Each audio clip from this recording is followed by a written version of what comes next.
네, 지금부터 아카데미 질의응답 시간입니다. 올려주신 질문에 대해서 답변을 드리도록 하겠습니다. 먼저 에드위드 Q&A 게시판에 올려주신 질문 먼저 답변을 드리겠습니다. 첫 번째 질문은 천연 비누가 아토피 피부염에 좋은가요? 하는 질문입니다. 아토피 피부염에 좋은 비누는 벌써 정해져 있습니다. 그 교육을 받으셔서 아시겠지만 약산성 비누를 쓰시면 됩니다. 그 아토피에 쓰는 비누나 저희가 바르는 보습제, 특히 조금 아토피 피부염이 심하면 보습제 중에서도 크림 타입, 그러니까 로션이나 이런 거보다는 그 유분이 좀 더 있는 크림 타입을 바르라고 말씀을 드리고 싶고, 아토피 피부염 전용으로 나온 비누나 보습제의 특징은 꼭 필요한 것들만 들어 있습니다. 그러니까 향도 되도록이면 안 나는 게 많고요. 여러 가지 첨가물들을 최소화해서 자극을 줄이려고 노력을 많이 한 비누나 화장품, 그러니까 보습제를 씁니다. 그런데 이제 천연 비누라 함은 혹은 뭐 유기농, 뭐 몸에 좋다는 게 들었다는 거는 뭐 저희가 여러 가지 성분들이 여러 가지 향이 첨가되어 있다는 뜻이기 때문에 마음에는 이제 피부에 좋으라고 썼지만 오히려 피부를 더 자극할 가능성이 훨씬 높습니다. 생각해보면 누군가 학생이 예민하면 가끔은 좀 혼자 있게 내버려 두는 시간이 필요하기도 하잖아요. 자꾸 말을 걸면 더 예민해지기도 하고, 그런 것처럼 피부가 예민할 때는 되도록 자극을 최소한 줄이고, 그래서 천연 비누나 이렇게 어떤 성분이 들어있는지 모를 때에는 최소화한 꼭 필요한 성분만 들어있는 약산성 비누, 아토피용 비누 또는 보습제들을 써주시면 좋겠습니다. 그리고 비누는 꼭 한 번만, 하루 한 번만 쓸 수 있도록 또 조언을 해주시면 좋겠습니다. 예, 두 번째 질문을 말씀을 드리겠습니다. 두 번째 질문은 감기에 잘 걸리는 아이들이 천식이 되는 경우가 많다는데 사실인가요? 이렇게 말씀을 주셨습니다. 연구에 따르면 어릴 때 이 바이러스에, 감기에 걸리는 경우에 이제 나중에 천식 발생에 영향을 준다라는 보고도 있기는 합니다.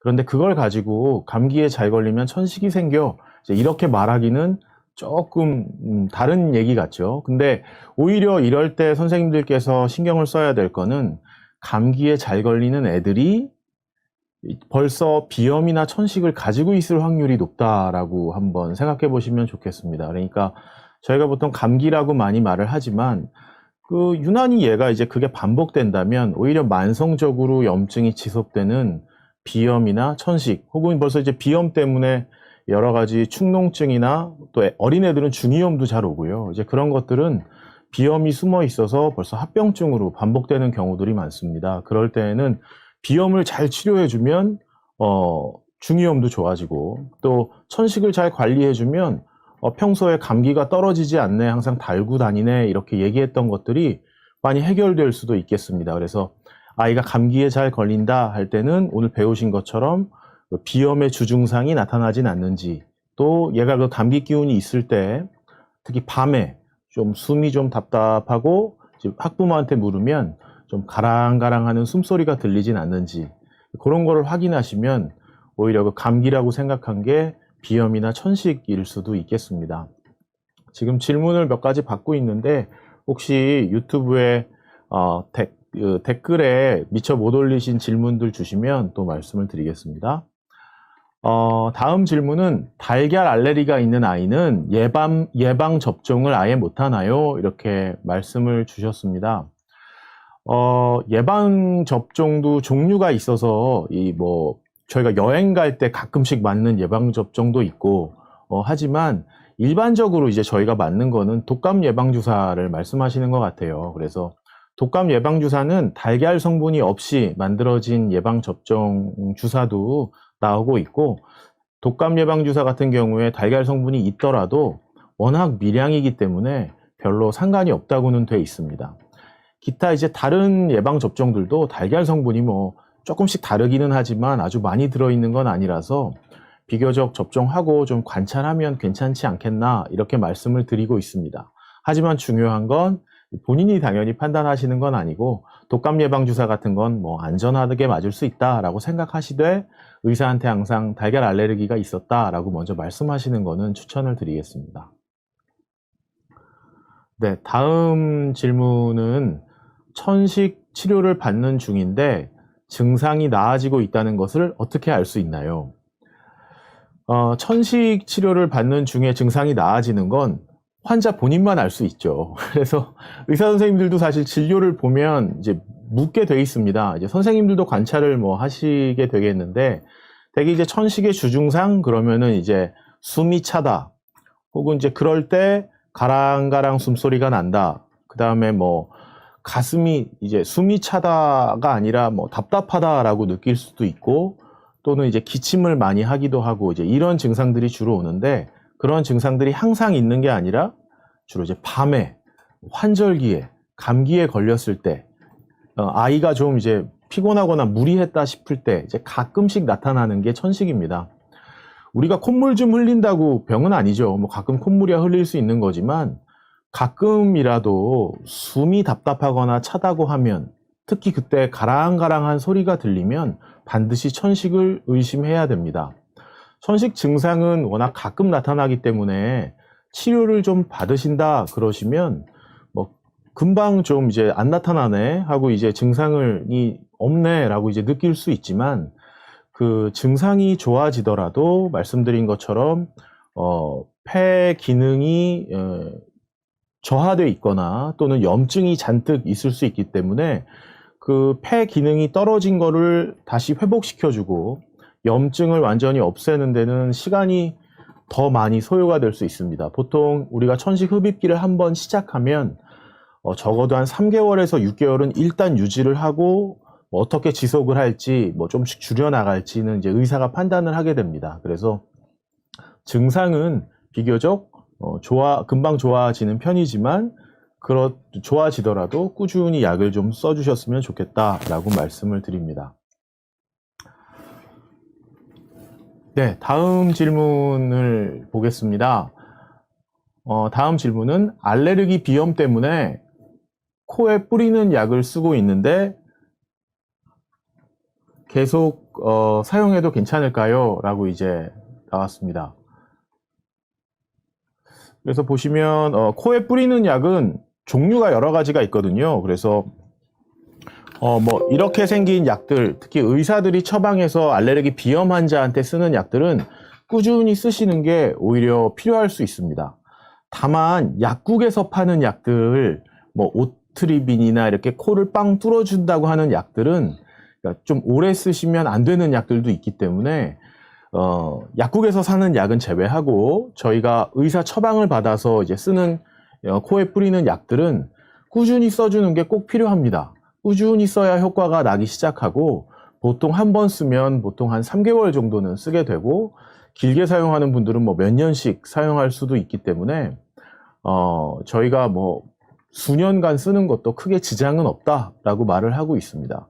사실은 이렇게 뿌리는 약들이 코에 뿌리는 이제 국소 스테로이드제인 경우가 많은데 스테로이드라는 말에 이제 놀라시는 분들도 계실 수 있지만 우리가 피부에 염증이 있으면 발라주는 것처럼 코에 뿌려서 발라주는 정도의 약은 전혀 이제 부작용이 없다라고 알려져 있기 때문에 의사의 지시에 맞춰서 꾸준히 쓰고 좋아지면 이제 또 의사의 지시에 맞춰서 중단하고 하는 것이 약을 부작용을 최소화하고 이왕 쓰는 거 효과를 극대화하는 방법입니다. 그래서 뭐 1, 2년 쓰는 것도 지장 없다고 제가 말씀을 드리니까 정확히 쓰는 게 중요하겠습니다. 다만 요 약을 뿌릴 때 나타날 수 있는 부작용으로는 그 약을 뿌릴 때 이렇게 코 가운데 쪽으로 뿌리게 되면 이 코에 점막이 자극이 많이 돼서 아프거나 이제 피가 많이 나거나 할 수가 있습니다. 그래서 요 코 가운데로 뿌리지 않도록 방향을 그 콧구멍에 정확히 이렇게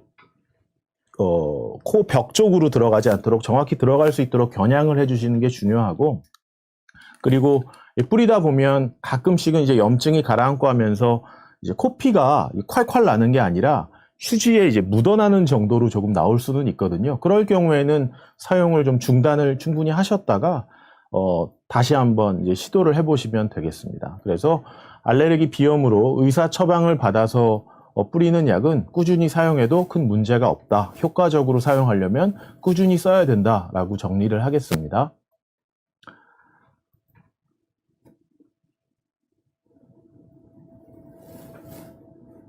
네, 다음 질문을 보겠습니다. 그래서 지금 이제 채팅창에 올려주신 질문에 답을 드리겠습니다. 가래가 계속 한 달 이상 나오면 천식일 수 있나요? 기침은 없습니다. 예, 당연히 천식일 수 있습니다. 저희가 보통은 기침이 이유 없이 별 몸에 뭐 엑스레이를 찍어도 괜찮다고 하는데 기침이 2달 이상 지속될 때는 성인의 경우에 천식을 의심하고요. 아이들의 경우에는 3주만 넘어도 일단은 천식인가? 라는 마음으로 이제 환자를 대하게 됩니다. 근데 기침을 그렇게 하는 사람도 있지만 가래가 계속 나오는 원인 중에, 가래가 끓는 원인 중에는 천식도 들어있고 또 많은 수에는 천식보다 오히려 더 흔하게는 코가 원인인 경우도 있습니다. 어찌됐거나 코가 이상이 있더라도 대부분은 알레르기 비염에 기반을 두고 있는 경우가 많기 때문에 가래가 계속 끓는 경우에는 역시 비염이나 천식을 의심하고 볼 수가 있겠습니다. 그래서 코도 한번 보셔라, 이렇게 결론적으로 말씀을 드리겠습니다. 자, 그 다음에 채팅창에 올라온 질문은 에피네프린 주사는 탈이 없이 옷 위에 주사하면 되나요? 네, 맞습니다. 그래서 에피네프린 주사는 급할 때 쓰는 거라 옷 위에 주사하셔도 됩니다.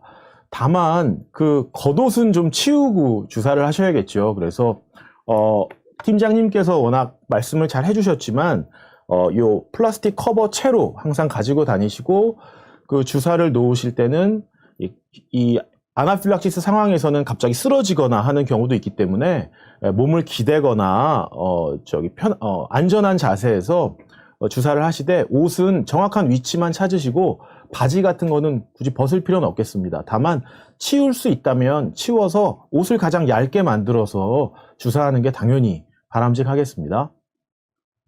다음 또 채팅창에 올라온 질문을 말씀을 드리겠습니다. 만성 습진인 유아가 소아과 병원에 갔을 때 부위별 강도가 다른 스테로이드 연고를 발라야 한다고 했는데 얼굴과 손과 발 등 다른 부위에 나타나면 스테로이드를 2개 처방받을 수 있나요? 박유란 선생님께서 주신 질문인데 굉장히 중요한 질문 같습니다. 사실은 이제 먼저 말씀드리고 싶은 거는 앞서 말씀드린 133, 그러니까 보습제, 비누, 샤워하는 시간 이런 것만 지키면 대부분의 아토피 피부염은 좋아지고 재발이 많이 떨어집니다. 대학병원에 오는 환자들까지도 그렇습니다. 그러니까 선생님들께서 그 3가지만 강조하시는 것도 많은 학생들이 혜택을 볼 수가 있는데 만일에 그럼에도 불구하고 의사에게 치료를 받는다 하면 아마 스테로이드제가 포함된 그런 바르는 약들을 주실 텐데 얼굴, 목, 손과 발, 몸에 바르는 약들이 다 상이할 수 있습니다. 당연히 그럴 때는 각각 부위에 맞는 약을 각각 받으셔서 발라야 되겠습니다. 스테로이드는 잘 쓰면 아주 좋은 약입니다. 다만 약이 아니라도 뭐든지 잘못 쓰면 위험한 물건이 될 수가 있죠. 그래서 부위만 잘 정확히 매칭을 하셔서 의사한테 확인을 해서 당연히 서로 다른 손에 바르는 약, 손발에 바르는 약, 몸에 바르는 약, 얼굴에 바르는 거를 정확히 구분하셔서 각각을 처방을 받으셔서 발라야겠습니다. 의사에 따라서는 바르는 횟수가 또 그 약도 다르지만 바르는 횟수가 부위에 따라서 달라질 수 있기 때문에 필요하면 잘 적어달라고 해서 받으시고 당연히 부위별로 다른 약을 각각 받으시면 되겠습니다. 채팅창 질문을 또 말씀을 드리겠습니다. 두드러기 치료를 위해 1년이 넘게 항히스타민제를 매일 복용 중인 아동이 있습니다. 이렇게 장기간 복용해도 괜찮은가요? 괜찮습니다. 그래서 약을 먹는 것 때문에 스트레스를 받지 않으셨으면 좋겠어요. 두드러기 치료는 계속 이게 만성 두드러기라 그러죠. 장기간 지속되는 두드러기들이 많습니다. 그럴 때 치료는 보통 의사들은 별 원인 없다, 원인을 잘 모른다 라고 하는 게 대부분입니다.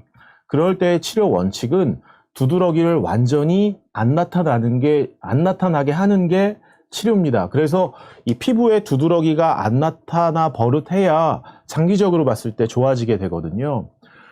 감기가 한번 걸리면 뭐 무슨 약을 쓰던 일정 기간은 앓고 지나가는 걸 기다려야 되듯이 일단 만성 두드러기인 경우에도 앓고 지나가는 시간을 좀 기다려야 되는데 그럴 때 두드러기가 사실은 염증이거든요. 염증이 나타나지 않도록 완전히 눌러서 오랫동안 나타나지 않았을 때 약을 줄이고 끊고 하게 됩니다.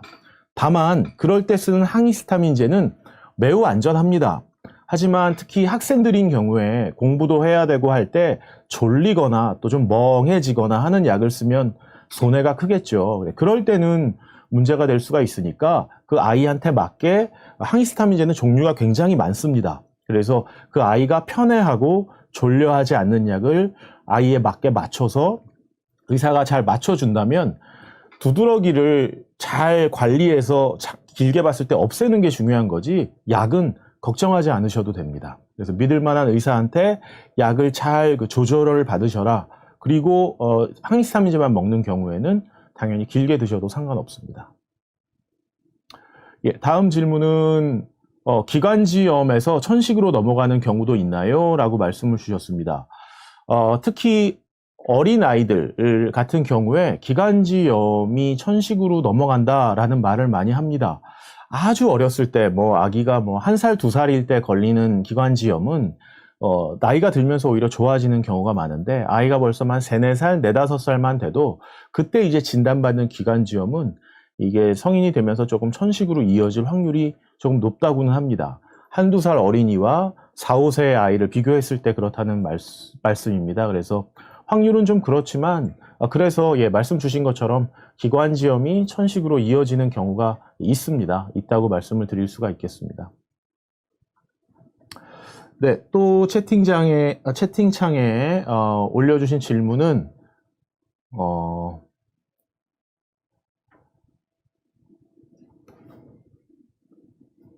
네, 질문을 이제 다 거진 다 주신 것 같습니다. 그래서 이제 마지막으로 말씀드릴 내용은 하나 더 질문이 들어와서 해드리면 아나필락시스가 왔을 때 약국에서 파는 항히스타민제가 쇼크를 늦출 수 있을까요? 전혀 도움이 되지 않습니다. 그래서 아나필락시스는 필요하면 빨리 응급실에 가야 되는 상황이고 이미 의사한테 처방을 받으셨다면 요 에피네프린 자가 주사기를 쓰셔야 됩니다. 항히스타민제는 전혀 도움이 되질 않습니다. 항히스타민제는 언제 도움이 되냐 하면 두드러기가 나거나 가렵거나 이제 그런 증상에 또는 콧물 재채기에 도움이 될 수가 있는데 저희가 아나필락시스다라는 증상은 혈압이 떨어지거나 기도가 막히거나 하는 상황이기 때문에 그런 아주 위험한 상황에는 항히스타민제는 도움이 되지 않습니다. 먹어도 효과가 나타나는데 시간이 너무 오래 걸려요. 그래서 도움이 되지 않는다. 이게 제 대답이고 그럴 경우에는 반드시 에피네프린 자가 주사기를 씁니다. 두드러기 약은 아니거든요. 하지만 선생님들께서 배우시고 또 학생들이 잘 교육을 받아서 인지하고 있다면 단순히 두드러기나 가려울 때 이런 약을 쓰는 게 아니라 이 아나필락시스가 시작되는구나 라고 느껴질 때는 망설이지 말고 요 에피네프린 자가 주사기를 바로 사용을 해주셨으면 좋겠습니다. 네, 이상 채팅을 포함해서 저희 에드위드 Q&A 게시판에 올려주신 질문들을 답변을 드렸습니다. 에드위드 게시판에 남아있는 질문이나 아니면 뒤늦게 채팅방에 올려주신 질문은 저희 홈페이지에 온라인 상담 게시판에 질문과 함께 답변을 다 올려드릴 예정이니까 많이 이용해 주시고 향후에도 선생님들께서 좀 믿을 만한 답을 얻고 싶다라고 하실 때 저희 홈페이지에 오셔서 네이버나 이런 데 하지 마시고 저희 홈페이지에 오셔서 올려주시면 저희가 진짜 믿을 수 있고 신뢰할 수 있는 내용을 답변을 드리고 필요하면 저희 센터에서 전화 상담을 언제든지 받으시기 바랍니다. 코로나가 지금 계속 유행하고 있고 또 여러 가지로 학교에서 어려움이 많으실 텐데 바쁘신 중에 이렇게 시간을 내서 저희 아카데미를 참석해 주신 선생님들께 진심으로 감사의 말씀을 다시 한번 드립니다. 이번 교육을 온라인으로 처음 저희도 진행을 하면서 여러 가지 좀 불편함이나 어려움이 있으셨을지 모르겠는데 조금 너그럽게 생각해 주시고 저희도 앞으로 좀 더 개선할 수 있도록 노력을 하겠습니다. 향후에 뭐 온라인뿐만 아니라 선생님들 직접 찾아뵙고 여러 가지 학생 교육이나 학부모 교육 등에 있어서 조금 더 믿을 수 있고 신뢰할 수 있는 컨텐츠를 드릴 수 있는 센터가 될 수 있도록 노력하겠습니다. 그리고 저희 홈페이지 많이 좀 사랑해 주시고 저희 홈페이지가 그 알레르기 질환이 있는 아이들 그리고 그 학부모들이 좀 믿고 신뢰할 수 있도록 신뢰하고 찾을 수 있도록 많이 좀 홍보를 해주시고 저희가 이제 다양한 컨텐츠를 유튜브에 알레르기 TV에 올리고 있습니다. 그래서 많은 구독, 좋아요 부탁을 드리겠습니다. 이상으로 온라인 아카데미 실시간 Q&A를 마치겠습니다. 감사합니다.